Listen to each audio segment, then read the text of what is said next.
Iran's Foreign Minister Mohammad Javad Zarif says the U.S. policies against the Islamic Republic have failed for 40 years, but Washington still insists on repeating its mistakes.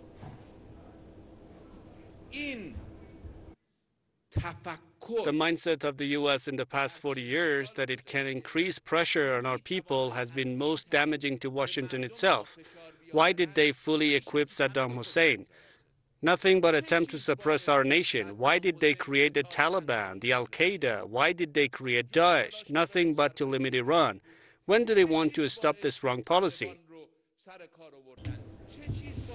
Zarif says the Iranian nation gives the Islamic Revolution its legitimacy. The top Iranian diplomat says the biggest achievement of the Islamic Republic is that it does not depend on any foreign support to establish and maintain its security.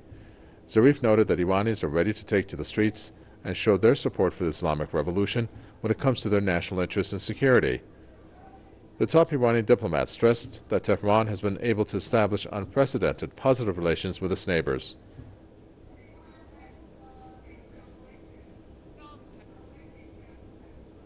The Islamic Republic of Iran has an integrated foreign policy. One of the fundamentals of our relations is that we seek interaction and constructive ties in the region. We gain our power from inside the country, but we need positive regional relations. Zarif added that Iran always welcomes interaction with its neighbors based on mutual respect. He says that Tehran is not seeking domination in the Middle East, nor will it allow any country to dominate the region. Iran's foreign minister underlined that the Islamic Republic is proud to defend the resistance movement of the Palestinian people.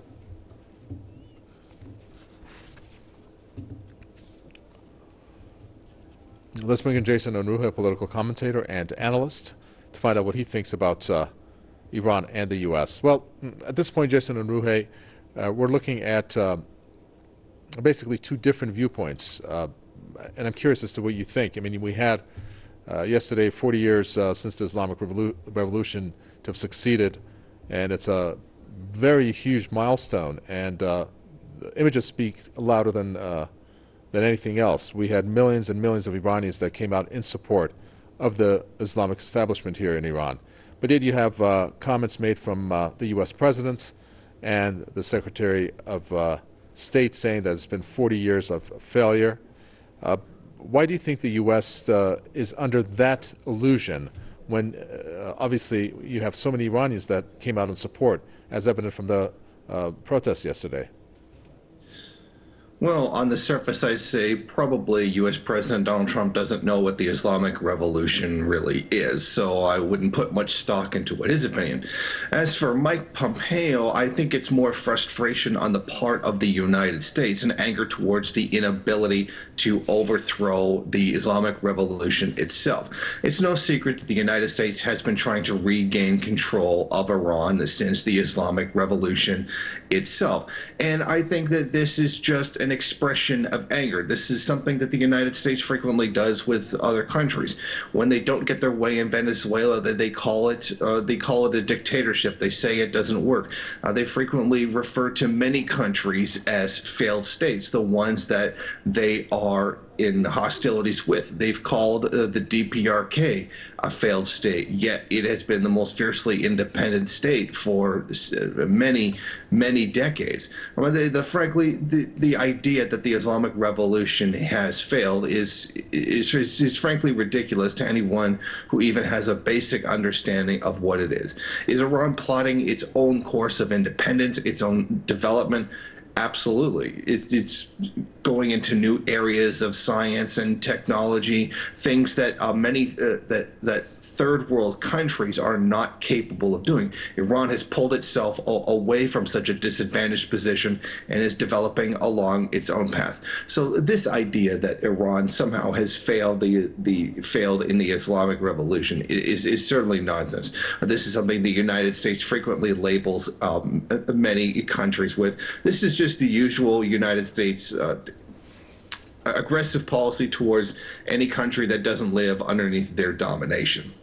Well, you know, there's lots of analysts who have described the reason why the U.S. is hell-bent on working against Iran is because Iran does not yield to the U.S. and the U.S. cannot make Iran, in a matter of speaking, a puppet state. What does that exactly mean? Well, it essentially means that U.S. imperialism has not gained a strong foothold in the country. Right now, imperialism is only capable of carrying out hostilities, not capable of controlling Iran. I mean, this is exactly what happened with Afghanistan under the previous occupation of the Soviets, trying to force them to become a puppet state. This was the reason for the murder of Muammar Gaddafi. This was the purpose for sending in proxy forces to try to take over Syria. The point of any empire in this case is to control as much territory and resources as possible, because it enriches the empire and strengthens it at the same time.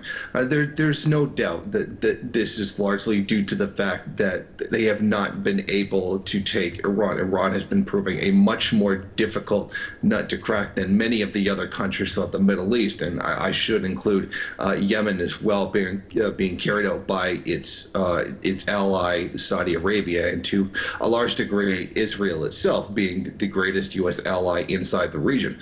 So this is part and parcel of being an empire itself, and what they're expressing is the frustration that they suffer as a result of not being able to capture Iran itself, because Iran has been charting a much more independent streak and has understood the necessity of military defense much more than perhaps, say, many of the other countries in the region.